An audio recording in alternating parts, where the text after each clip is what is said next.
I want to turn to these new poll numbers just coming out. We see the New Hampshire results. I like looking at New Hampshire because, well, I grew up there, and I think that New Hampshire usually kind of has its finger on the pulse of what's going on.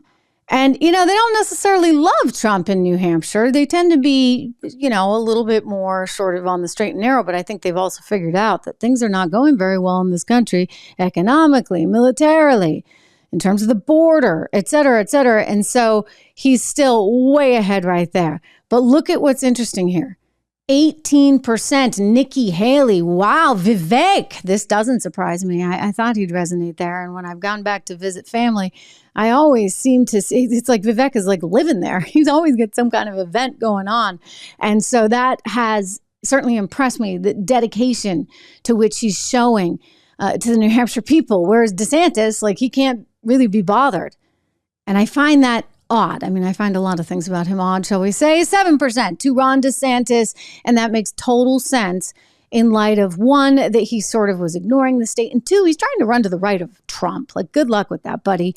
Anyway, it's interesting to me that Nikki Haley's climbing as steadily as she is. There's a lot of good things about her, but, the downside is that she's also trying to be too many things to all people, including to those over at CNN, because here we are in the middle of a really contentious situation going on in the Middle East.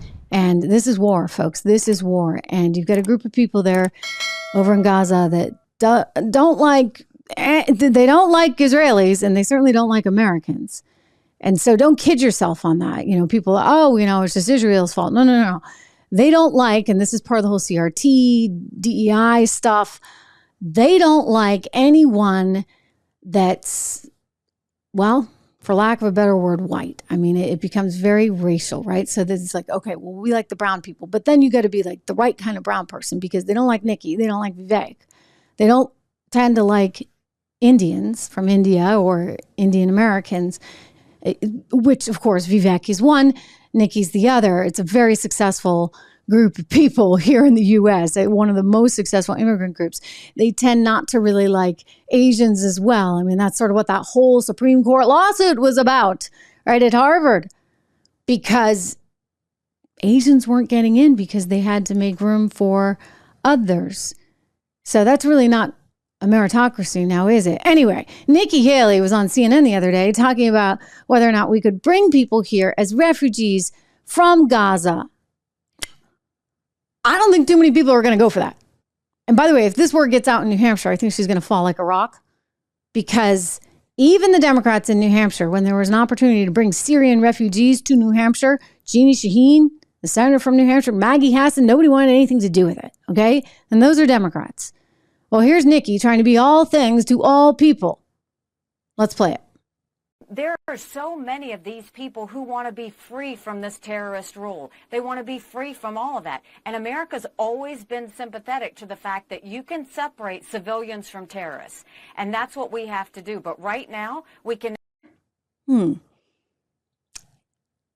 we've been somewhat sympathetic, I guess. I mean, hopefully we can. I mean, it's problematic in that if you look at the educational system, if you can call it that, in Gaza, well, they don't even have Israel on the map. And people are taught from a very young age to hate Israel and to hate America. So before you bring them there or here, you might want to think about that.